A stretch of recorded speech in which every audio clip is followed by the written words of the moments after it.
All right. We're talking about how the pandemic has changed us. Yeah. Hard to recognize that version of myself. Yeah, for good, mostly good. Yeah. Yeah. Well, I'm here with Amanda Hardy. My name is Shauna Bremwitz. I'm with the Iowa Mental Health Counselors Association. This is part of our IMHCA Talks series. Amanda Hardy is a perinatal mental health counselor. She's also a licensed mental health counselor. Let me know if there's anything else I need to add to your introduction, but Amanda's been working in mental health since 2005. She has a PhD in human development and family studies. Is that right? Yep. And she is a published author, which I think is really interesting and cool, of a book called Dear Mama, You Matter: Honest Talk About the Transition to Motherhood. Here's her book. It's for sale on Amazon. And we'll put a link in the chat too of that book. I always like to send people to bookshop.org, by the way, because you can actually get it from a local bookshop. So, and it makes no difference to me as the author. So great. All right. Bookshop.org. Maybe you could put a link to that in the comments. I mean, either way will work, but that's always my little. Great. No, that's perfect. Amanda, you're a faculty at Iowa State University in the HDFS program too. Yep. Is there anything I missed? No. Okay. And like I said, my name is Shauna Bremwitz. I'm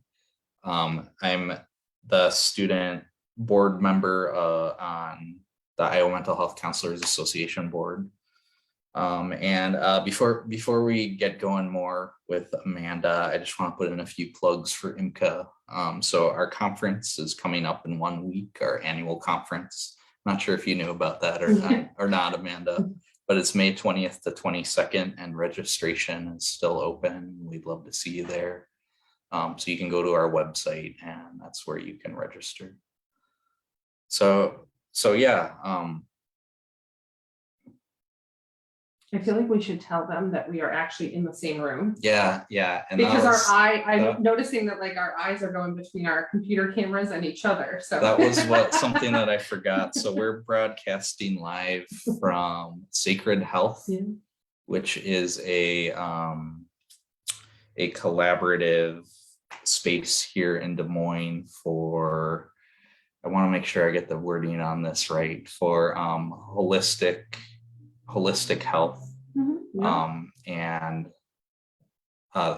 just everything surrounding the birthing process. Yeah, not exclusive to birth, of course, but definitely like a heavy emphasis on services towards, birthing families, classes and workshops, and lots of different providers that rent from within this space. So the owner, Sabbath, refers to it as collaborative workspace, so like myself and another mental health provider, a massage therapist, a midwife, a lactation consultant, a doula, yoga classes. I think that there is a plant seed swap happening, so lots of cool like little events and things like that happening in a really beautiful space and great location. So yeah. Do you get a chance to collaborate? Yeah, I would say that I think Sabbath does a really good job of like facilitating community and all the providers that work here. The question is more about my participation than the opportunity, right? Okay. So yes, I think that there's lots of opportunities provided. I've only moved into this space did I take over a lease in January? So yeah, I've just been in this space for a minute, really. And there's been some meetups and some things like that. And I think for so many of us, we know how fluid things have been with the pandemic, and my practice is entirely virtual right now. But I did decide to take up the opportunity to move into the space to be able to offer in-person appointments soon. So just kind of managing that idea of a hybrid schedule. And I know a lot of folks are doing it. And so, yeah, I think I'm not utilizing this beautiful space and my office rental here as much as I could be, but I'm sure there'll be even more opportunity for that. But that's just me personally. So, yeah. Okay, great. Well, I kind of wanted to start with the basics. So perinatal mental health. Yeah.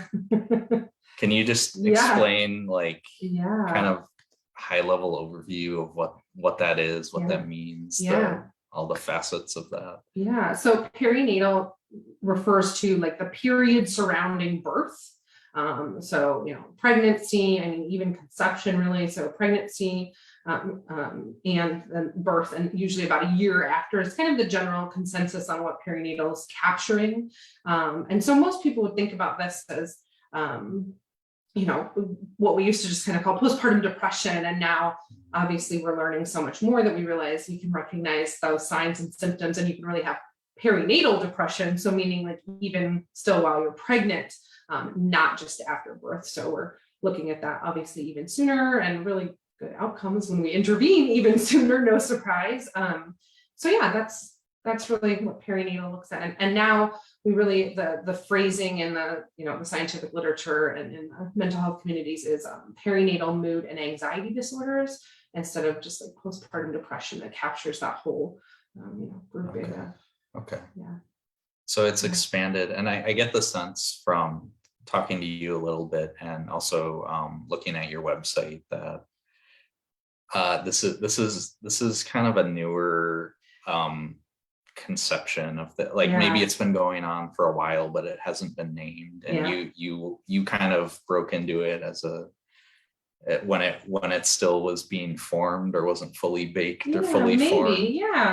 I would say, I think that's probably fair, as far as like having really like a track or like a certification. So I have a certification in perinatal mental health. So that's the PMH-C is the indicator, if you're looking for that after folks' names, that's what that stands for. And that was offered, I think the first offering of even the ability to get that certification was through Postpartum Support International, which is, they're a nonprofit. And they created, a training and a program and an exam and all of these kind of the process that's pretty typical for any type of certification that we're going for. So the first real opportunities to sit for that exam and get that distinction was in 2018, which obviously doesn't mean people haven't been treating perinatal mental health disorders for a long time. But and so far there are not a lot of universities. There's some, but there's not so far that I can see a track specifically here at United States universities where you could have that as a designator or a distinction yet. Maybe I'd love to see that happen. So Postpartum Support International really has kind of filled that in. I would not be surprised if other organizations find other ways to do trainings and certifications. Not surprising that those things sometimes happen, but so relatively new in that regard. Just speaking of Postpartum Support International, I'm wondering if you could put a link to that in the chat as well when we're finished. Can I do that while we're talking? Is that helpful things to do? I think waiting probably until we're done and people can go back. But that's a pretty specific specialization. And I like to know the story. What's the story behind it? How did you get into this? I love my little niche. Yeah. I love it very much. Thanks for asking. I love stories too, right? Let's see. So I think for me, the path was I became a doula in 2008 when my firstborn was 9 months old. And can I stop you there? Can you explain what a doula is? Okay.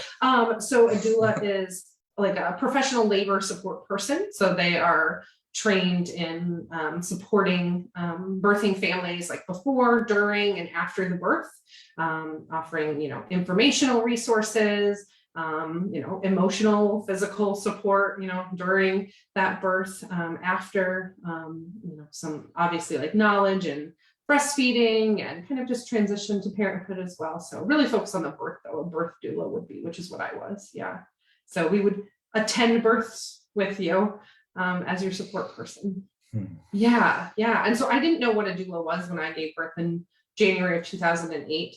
And I heard about it a little after, and I thought, well, that's like really cool. I really enjoyed my pregnancy and my birth. And I remember thinking I would love it if there was one more person in the world that was really positive and encouraging and like supportive of birthing families during that time. I felt like I was navigating a lot of negativity. And so I thought, I'm going to do that. And I already had my master's, and I was working as a counselor at an inpatient PMIC facility here in Iowa. And I decided to become a doula. And like I said, that was 2008. And then in 2009, on my son's first birthday, I started grad school again to work on my doctorate. And so I don't know what I was thinking. I had a 1-year-old. I was in grad school again. I had a job as a therapist at the time. And then I was kind of like moonlighting as a doula, just, little bits here and there. And, I was really enjoying that. I loved that a lot. But also when I was in grad school again, working on my doctorate, you have to and I earned my doctorate from Iowa State. So a research degree. It wasn't in psychology or counseling, and I had to study a topic. And so I was really fascinated with attachment, and if there was anything of like our early life experiences in birth, and attachment, like attachment trauma, things like that. So naturally that's kind of, then we're in this intersection also with perinatal mood and anxiety disorders would kind of come into that whole world. So I was studying that for every class paper I had to write, and I had to do a mini thesis project. And so I did a little project on that. And then that just grew into, that was what I studied for my dissertation.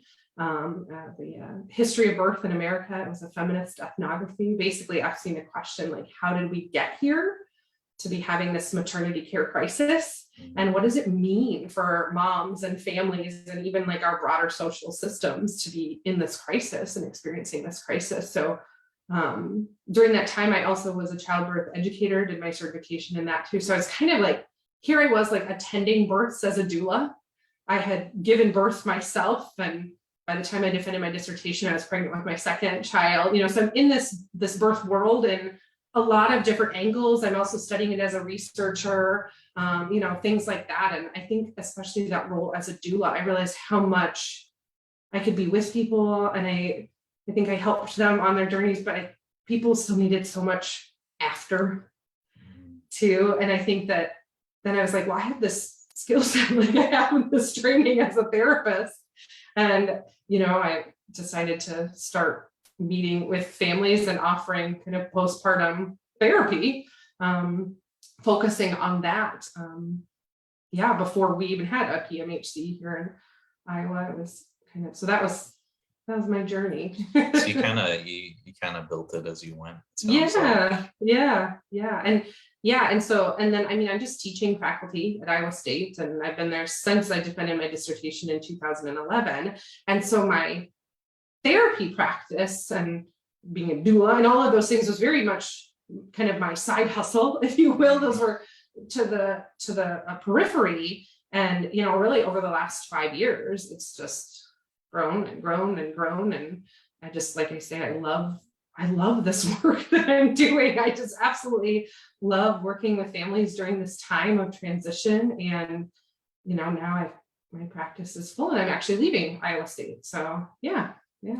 Wow. So I will be after 13 years, I will be leaving in May. Yeah. So I've been transitioning out of that role over the last 2 semesters, the fall and the spring. And then I'll just be full-time in my private practice.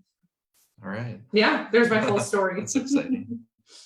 I wanted to circle back to something you said about, you made reference to the maternity crisis. I think is that the right terminology? Yeah. Could you speak more to what that is? Yeah. And so I'm basically we spend more money on healthcare in this country and on maternity care, and we have some of the worst outcomes across the world, and that includes physical health outcomes, that includes mental as well. Those two things aren't separate. We have upwards, not quite, but upwards of, some studies report like 45% of new moms will report traumatic birth experience.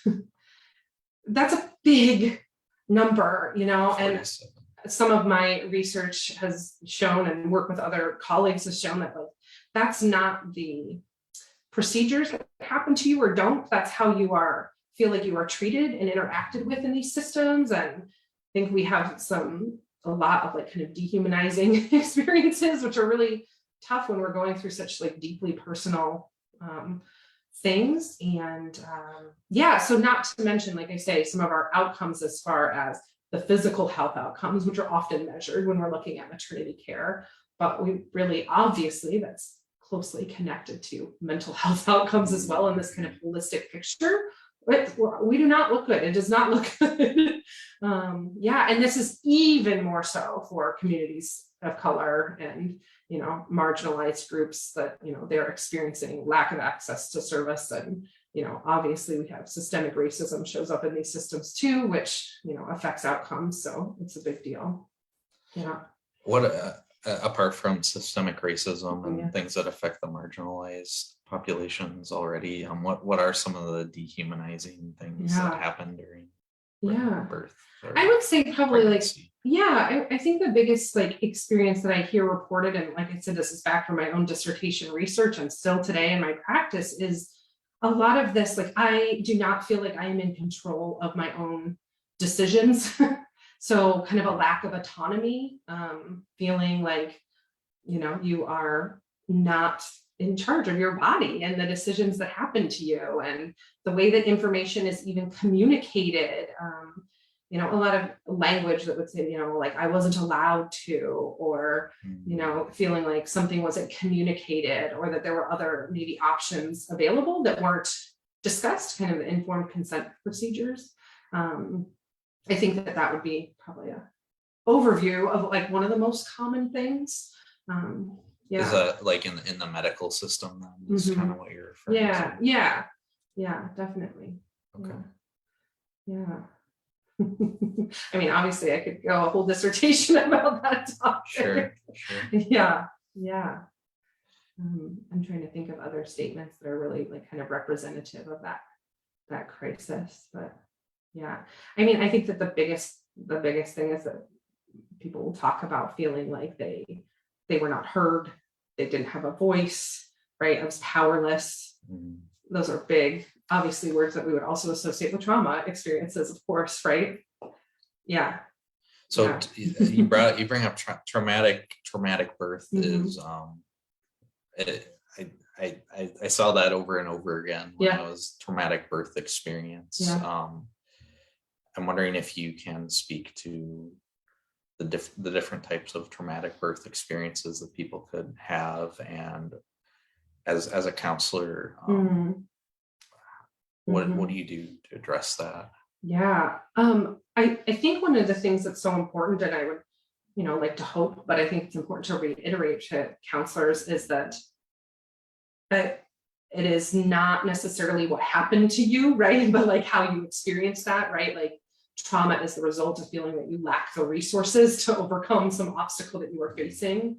And so it's not high intervention births. It's not, that I didn't get to the hospital in time. That's not necessarily what it results in trauma, so we know, again, a lot of it is also, again, perception or accessibility of those resources. A huge thing that happens is often just people feeling like, again, like this idea of coercion, how they were spoken to, and obviously birth has a lot to do with kind of some feelings of out of controlness. So we have a history of maybe feeling like you've lacked bodily autonomy, especially if we have maybe a history of any type of abuse or assault. We'll have heightened risks of maybe experiencing trauma. I want to say it is not just like what we might think of like this kind of medical idea of there was an emergency and that resulted in the trauma. That's really not what we're seeing, as much as one might think. So I think that that's maybe important to keep in mind, is that when we're hearing these things, that it's really about perception and that how that situation felt to somebody. Yeah, I hear the trauma is a lot of the trauma that you're seeing is a result of a loss of power, or feelings of loss of autonomy, or Yeah. um, not being able to make decisions, Yep. that sort of thing. Yep. I think that seems to relate to me to from, again, what I've read about you, because I just met you today. Yeah. But I read that I kind of took a deep dive in your website, and I read that you align very strongly with a feminist approach to therapy. Yeah. And I think, with that is, again, definitely like addressing like that we are in these systems, and that power dynamics, influence how we navigate the systems and how we feel in that system. I think one of the biggest things is kind of that feeling of like who's in charge here, and and I think that really fits obviously with like narrative therapies, and really like the voices of the people that we're working with, and their accounts, right? Is our narrative therapies approaches that you find helpful or you use? Yeah, I mean, I would say I probably lean pretty heavy on kind of a narrative approach, and I think sometimes, a lot of folks, just the power that I have had in my work of people coming in sometimes for just a couple sessions to be heard. Like, and that's where I think that like I have seen just like the power of getting to tell your story in a non-judgmental, supportive place that just says, yeah, like what happened to you, was traumatic, and the way that you're feeling about that is valid, and the fact that you're having a tough time with the transition, I see you, is so powerful. I think new parents at that times of transition are just feeling very, very, very vulnerable, and I think that there is a specific way that like our telling our stories can come in and just really, really be powerful. So not to mention exploring like what are the cultural narratives that are influencing what it means to be a mother, what it means to be a parent, and how we're meeting this role and how we're struggling with that role. What are the cultural narratives that you see? Oh man, I mean, I would say the biggest thing that I have seen, even just over my own career, is the way that social media has come to play a role in our image and on our idea of what motherhood is supposed to look like, and feel like. I don't know that there has ever, it would be the rare one that I'm having some of those intake sessions or those first sessions that like social media is not mentioned. Oh, wow. Yeah. Okay. Yeah. What and I'm intellectually, we'll talk about them. I know that it's not all real, but right, I'm seeing it all the time, and we're flooded with curated images. Yeah, and crafted messages, and it's hard. Yeah, especially when you're turning to your phone for scrolling in the middle of the night for entertainment because you're up with a baby. So I think that there's even a chance that we're getting increased usage sometimes during those transition phases of that postpartum period, which I think makes us maybe even more susceptible to the volume at which we're seeing that. Yeah. Obviously, becoming a parent makes us look at how we were parented. So that can bring up a lot of that stuff. We can get some attachment stuff coming in, right? How I want to be, how my birth went. And now here I am seeing this version of it. It's just like a lot. It's a lot. Yeah. Yeah,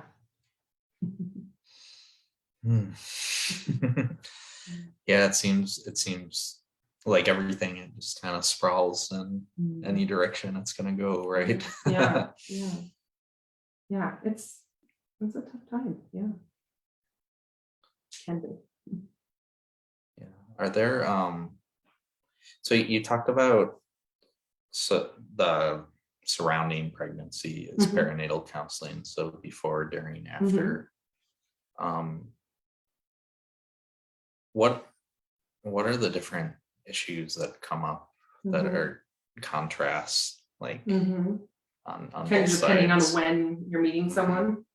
Is that what you mean? Yeah, I would say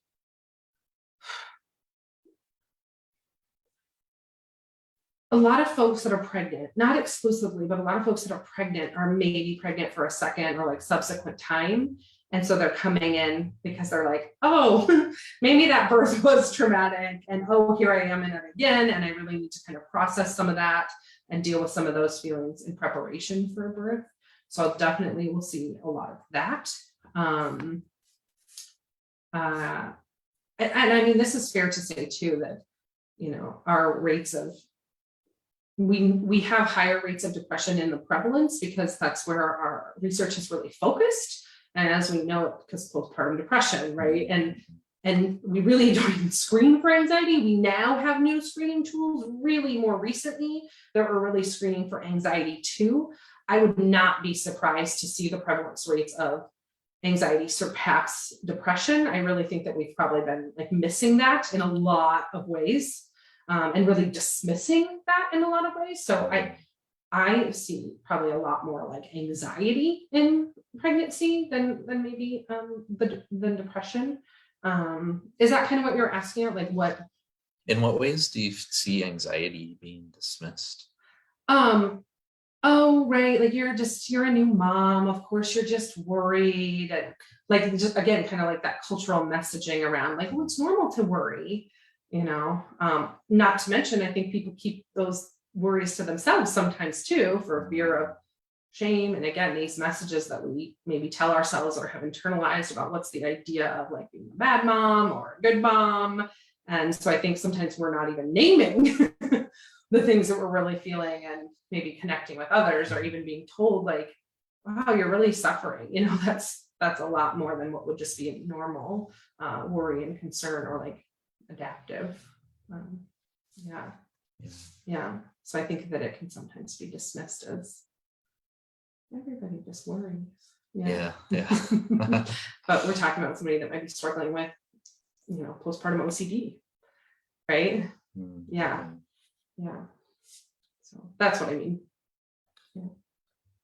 For a counselor who has somebody come to their office who's in that perinatal space, what considerations would you suggest that counselors who maybe don't have the training that you do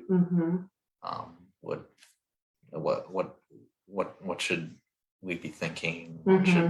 Where should we start? I will say that I will never, ever say you have, you know, like at least you had a healthy baby. Like that is one of the most painful things that I hear people come to me, and that when they are told that in the world by other providers, to kind of like this, you know, like let's do some reframing and like, you know, kind of, oh, that's really, really hurts. So I would like to hope that nobody would ever do that, but I feel like I have to just say, like, don't ever say that. It's one of the most painful things that I think that perinatal clients talk about. Yeah. Is that kind of those experiences and that trauma in birth are valid. You know, that I mean, a lot of I think that that's probably the biggest thing is validation, right? And I think that as counselors we're good at that, and recognizing that this period is one that's, you know, very vulnerable. And again, the way that like I like to look at how cultural is influencing that, you know, how is, you know, your family of origin influencing what you think is happening, identifying supports. We know this is true for so many things, but man, I feel like it's so true for postpartum, is that, you know, trying to access community resources, which has been so hard, which over the past 2 years, you know, people are our most powerful resource, and, you know, looking at ways. I think a lot of my perinatal clients feel certainly a sense of urgency. And I think that there is a sense of urgency depending on how it's affecting infant care,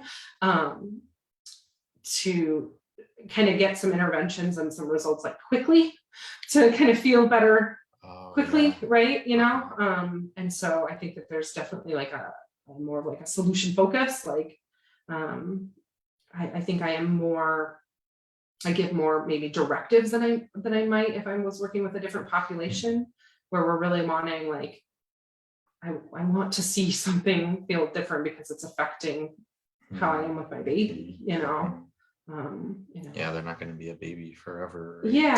Yeah. So I do think that that's something even I noticed in like how I work with this population versus other populations in the past, that kind of the way that we're exploring those themes and what's going on. And, we're not maybe talking about family of origin stuff because we're talking about today, very here and now, right? Yeah. And then lots of times folks are like, well, this therapy thing was really great. I really liked being in counseling. And now that I'm feeling better about that stuff, let's keep going. So that's been fun. Yeah.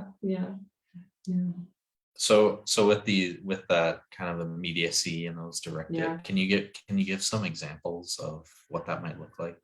Yeah, I mean,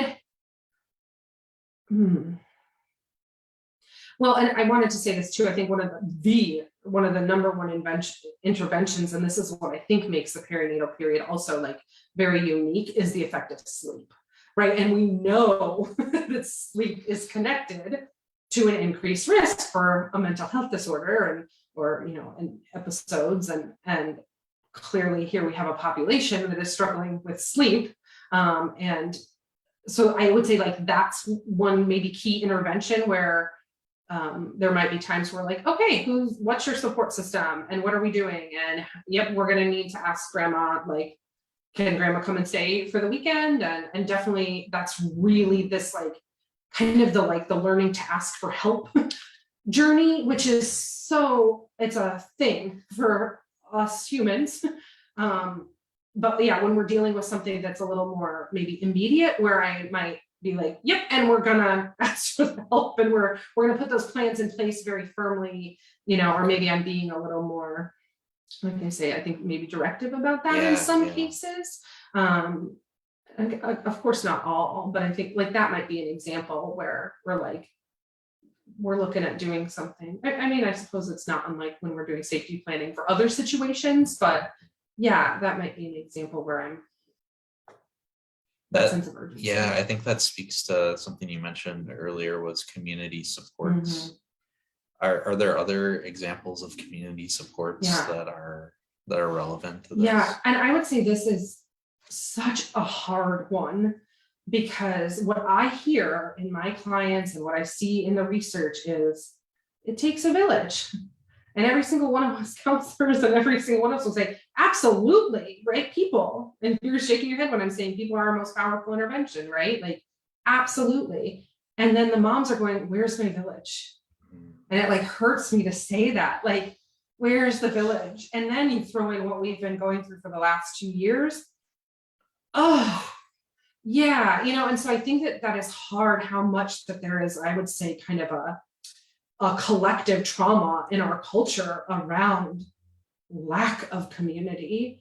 And so here we are, right? We're wired for social connection. We are reaching out for each other. We feel it in this deep place, right? And then we're like, okay.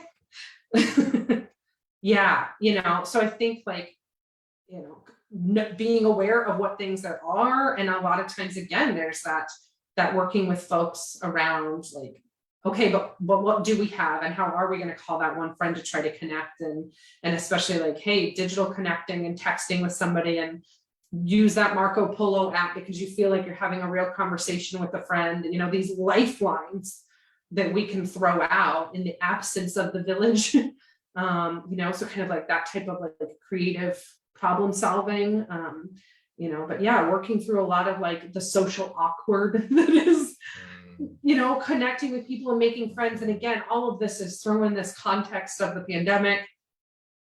Yeah.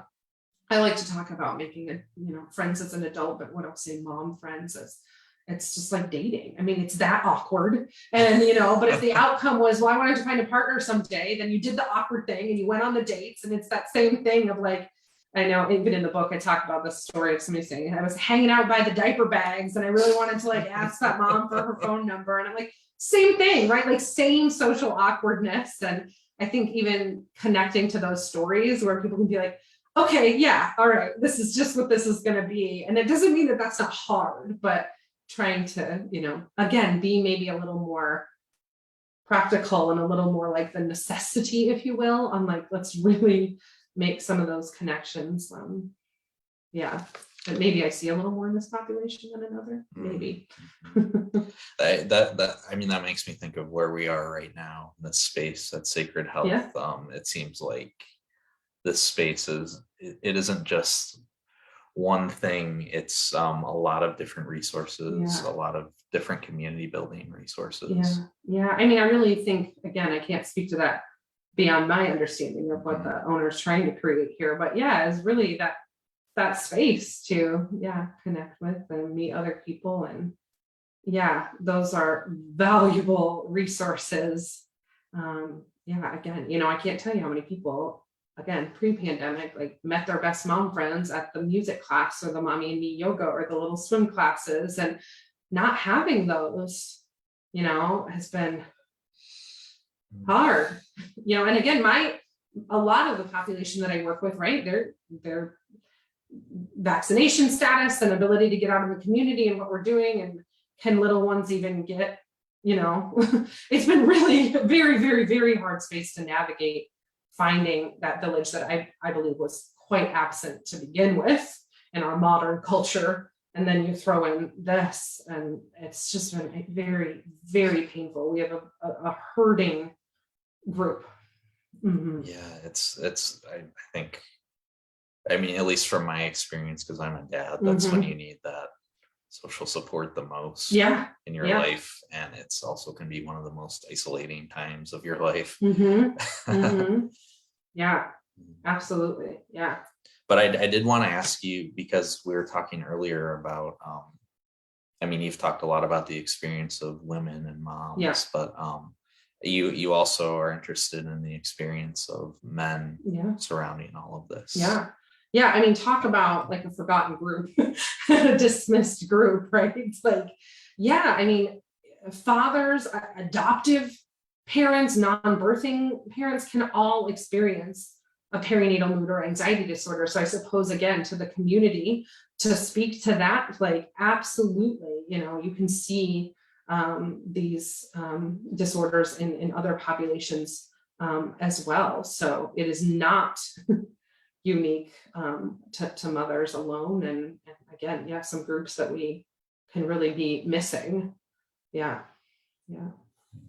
would say almost exclusively the population that I work with just happens to be mothers. Again, I think because we're more used to identifying it in that group, but Mm-hmm. Do you work with couples? Yep. Couple on the caseload, and I do have a couple fathers on my caseload too, but What does that look like, doing couples counseling? For me during that period. For you. I don't know. I suppose that I don't know that it's. Let me think of ways that it might be comparable to other things. I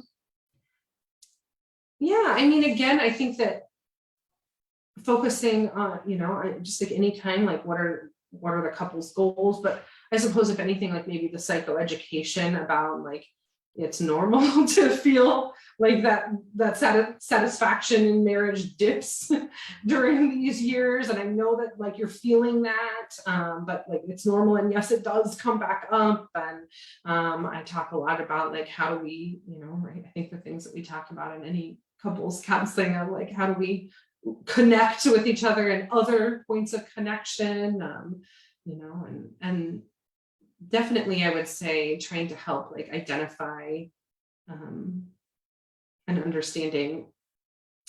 There's a lot about like kind of the weight of specifically like motherhood, and especially kind of what I often try to refer to as like the default parenting, and what that feels like to carry that weight, and then what that also feels like to be the partner that feels like maybe the baby does not want me. I like to say that like, the cord was cut, but the baby's not so sure that was a great idea.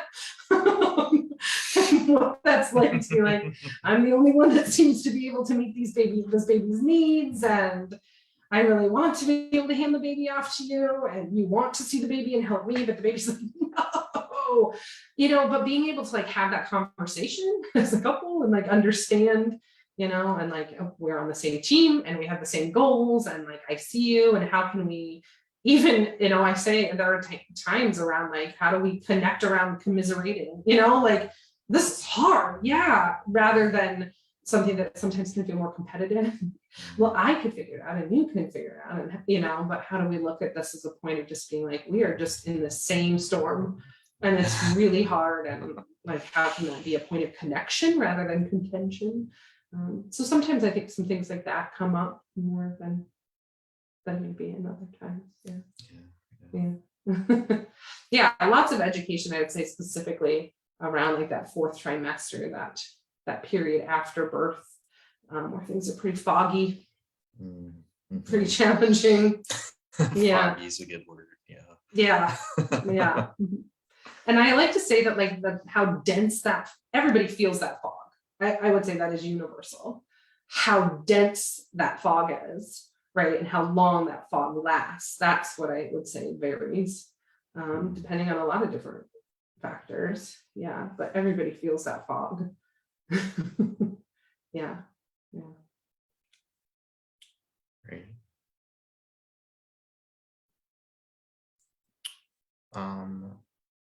I'm just looking over my notes here, saying if there's anything in particular that I've missed that I wanted to ask you.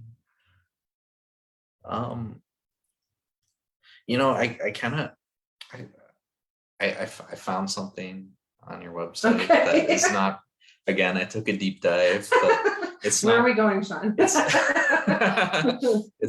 not quite related to, I mean, I'm sure it is, but you mentioned something about I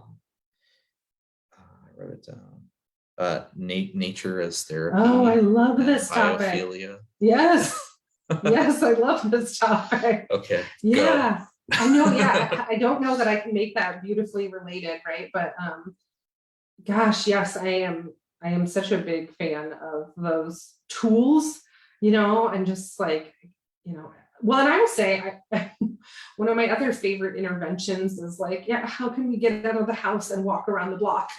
just get outside. And sometimes that is with the baby in the stroller, and there's like that, again, bilateral stimulation in the walking and the meditation in the walking, and we're getting the fresh air and we're connecting to nature. And how can we look at like the trees are budding and there's that little squirrel is back out again, and like we can connect to nature in that way. But if nothing else, just like sometimes that like getting out of the house and moving, and sometimes it's when partner comes home, if that's the case for you, that ability to be like 20 minutes where I'm going to take a breath between this space and that space, so kind of nature in that way. Yeah. But probably one of the things that I love about, well, one, I use nature metaphors like all the time, all the time.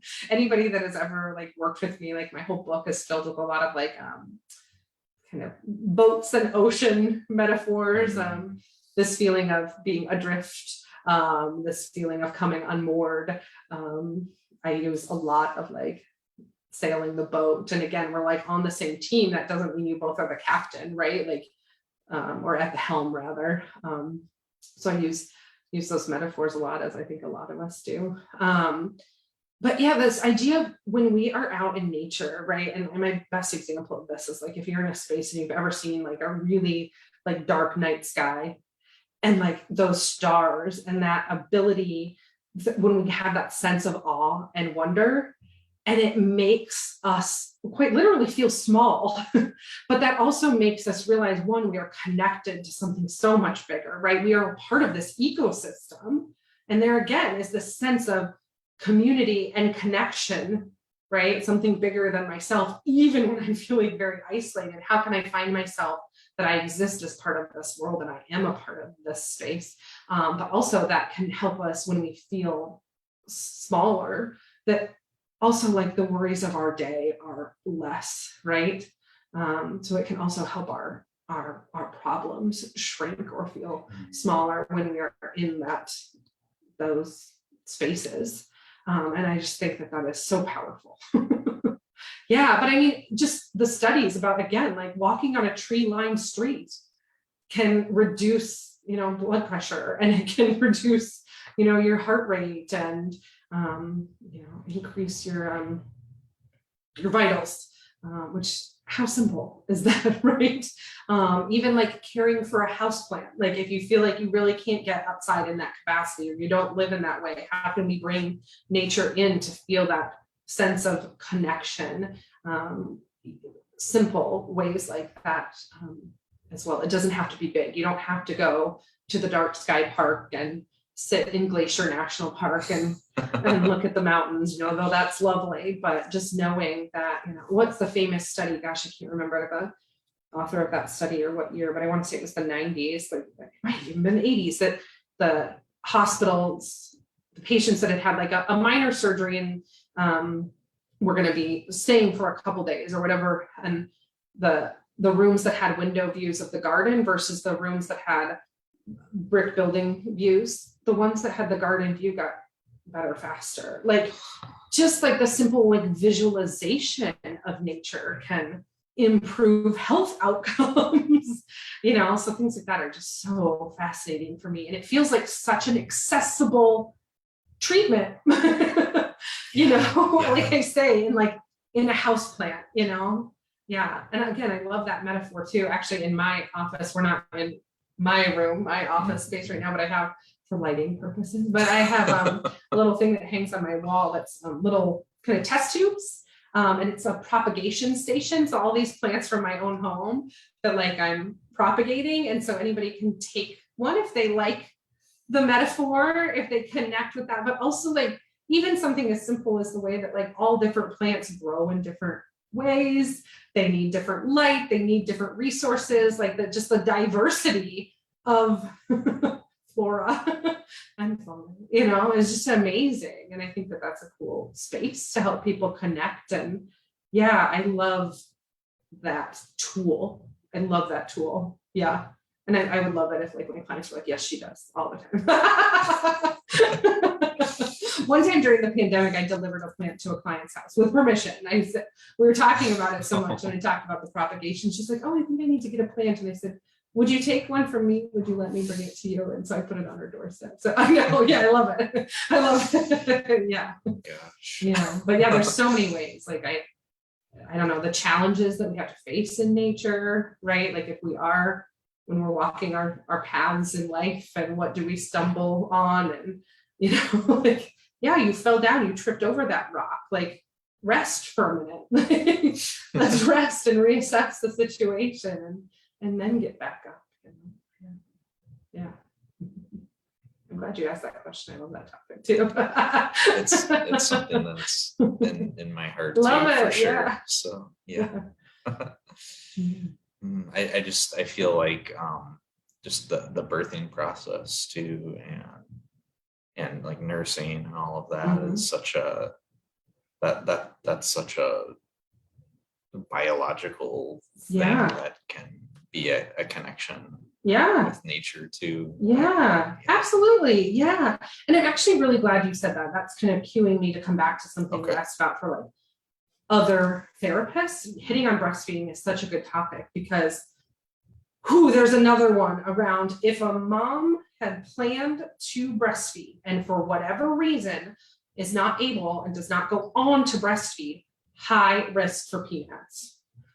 So like breastfeeding matters. We also know that when you are, it matters to the individual. So again, of just as much as we don't want to say like, oh, healthy baby. And we also do not want to dismiss that like your baby's fed. Let's just focus that your baby's fed, and like really like the need to like mourn and grieve that process and explore what is going on there for somebody. And you said it when you use the word biology, right? So what is that mom telling herself? Something's wrong with me. Something's wrong with my baby. Why didn't it work? There's so much grief there often that is often dismissed and silenced, by, again, our culture. So we definitely don't want to accidentally do that in the therapy room too. So yeah, higher risk for that. And we do know that breastfeeding can be a protective factor. If you wanted to breastfeed and you're breastfeeding, lowest risk group. So again, we see that there is a connection between breastfeeding and mental health. And again, a whole different talk on that, which, but just again, so that's something to note when people talk about that. And I think that gets me into another thing. Now we're at the end here. I'm doing the bombing, right? Go. Have at it. But that's, where was I going about? Another really at-risk group is somebody that had a neonatal intensive care unit stay. It's called the NICU. So kind of if your baby had to be hospitalized for any reason, doubles your risk of a PMAT. And this is a group, again, that is not necessarily getting the intervention and that they need, really, because they're at really high risk as well. So that group, kind of just knowing maybe some things to look for, like if you got somebody in that category, often, again, a lot of trauma that maybe was going on with like separation of baby, that is so hard and so, painful for so many folks. That's very, very true with moms also that have like a cesarean, especially if that was unplanned. One of the hardest parts is not the surgery, which it often can be the recovery, but it is mom feels, for the most part, and I'm, of course this isn't universal, but as one unit, mom and baby are one unit. And when they are separated, that is something is separated from me. And that is very hard. And we can sit here and say those interventions were necessary. And absolutely, we love that life-saving technology, but we just also have to realize that there can be some pain there that needs to be, again, acknowledged and grieved. So those are some things that might come up. And then, of course, we have loss in here too. And just like any loss, even early miscarriage, it's a loss is a loss is a loss, so avoiding talking about things like, oh, it's so early, no. That pain of that loss is there no matter when it happened for those folks, if that's how they're perceiving that. And again, talk about an invisible population. We just do not talk about miscarriage and how common that is and how many people are hurting from that experience. Is that a population? Have you had people who have had miscarriages who come to see you? Mm-hmm. Yep. Mm-hmm.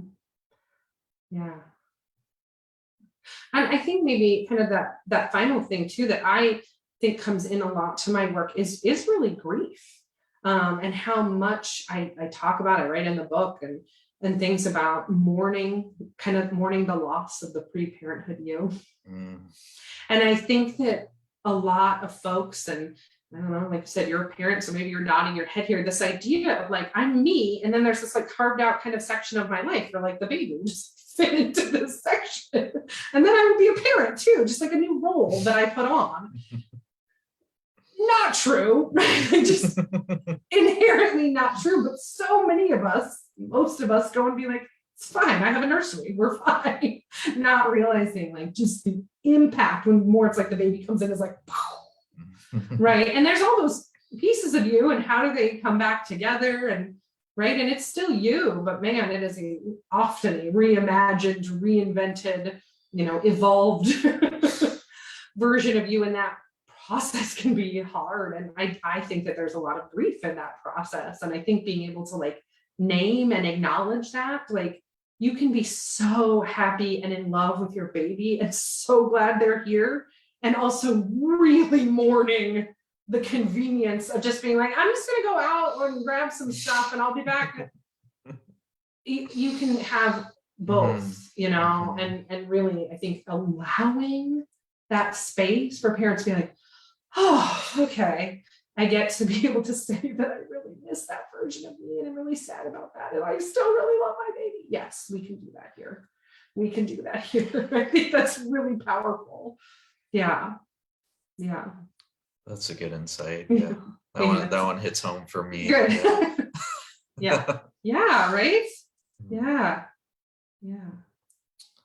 Well, I think we're coming up on an hour here. Is there anything else that's moving for you? All that of a you sudden, wanted like to... so many things, right?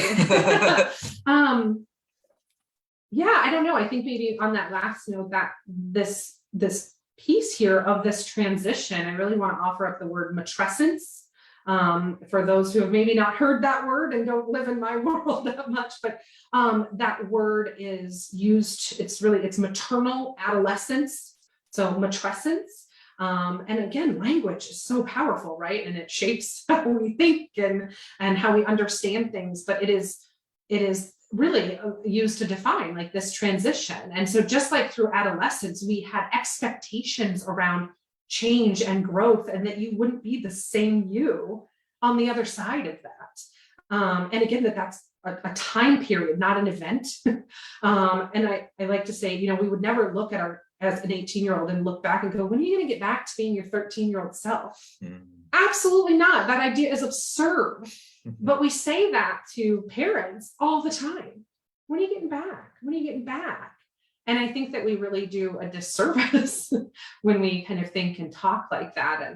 And when we adopt this language, I think of matrescence, and we say, you are in transition, you are changing, you are in the process of becoming, right? A new version of you, evolution, all of that language, and I say to my clients all the time, I was like, the truth is we're always in the process of becoming. We are always evolving.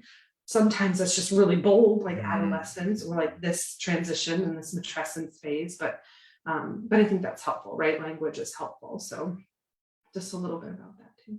Matrescence. Yep. Yeah. So maybe that's a good note. Great. All right. Well, I just want the book again. It's called Dear Mama, You Matter. The subtitle, Honest Talk About the Transition to Motherhood. And you can find this on, what was the website you recommended? Bookshop.org. Bookshop.org. But I mean, it's in order to support local bookstores. And it's an audiobook. It's an audiobook because this population sometimes doesn't feel like they can sit down and read a book like maybe they want to. So I hope that releasing as an audiobook helps increase accessibility to the content. So yeah, and I learned earlier that you did the voice for the audiobook. So if you like Amanda's voice from this interview, you can get more of that. Right. Yes, my teacher voice. Yeah. Yeah. Great. Well, thank you so much for taking the time. I appreciate it. Yeah. And I suppose we'll leave it at that. Thank you. Thank you, Amanda. All right. Okay.